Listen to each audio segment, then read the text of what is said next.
Hello everyone. Ajith வைத்த தீபாவளி விருந்தில் கலந்து கொண்ட சிவகார்த்திகேயன். தமிழ் சினிமாவின் முன்னணி நடிகர்களில் ஒருவர் தான் சிவகார்த்திகேயன். அமரன் படம் தீபாவளிக்கு வெளிவந்து அமோக வரவேற்பை பெற்றது. இந்த படத்தின் இசை வெளியீட்டு விழாவில் சிவகார்த்திகேயன் பகிர்ந்து கொண்ட விஷயம் ரசிகர்கள் மத்தியில் படு வைரலாகியிருக்கு.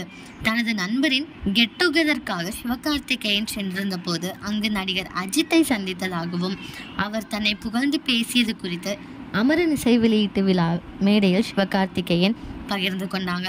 இந்த நிலையில் தான் தற்போது சிவகார்த்திகேயனை தீபாவளிக்காக நடிகர் அஜித் விருந்துக்கு அழைச்சிருந்தாங்க.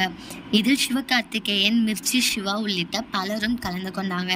விருந்தில் எடுக்கப்பட்ட புகைப்படங்கள் வெளியாகியிருக்கு.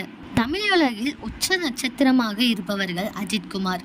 இவர் நடிப்பில் தற்பொழுது விடாமுயற்சி படம் மற்றும் குட் பேட் அக்லி என 2 திரைப்படங்கள் உருவாகி வருது. இதே மாதிரி லேட்டஸ்ட் சினிமா நியூஸ் அப்டேட்க்கு இந்த சேனலை சப்ஸ்கிரைப் பண்ணிக்கோங்க.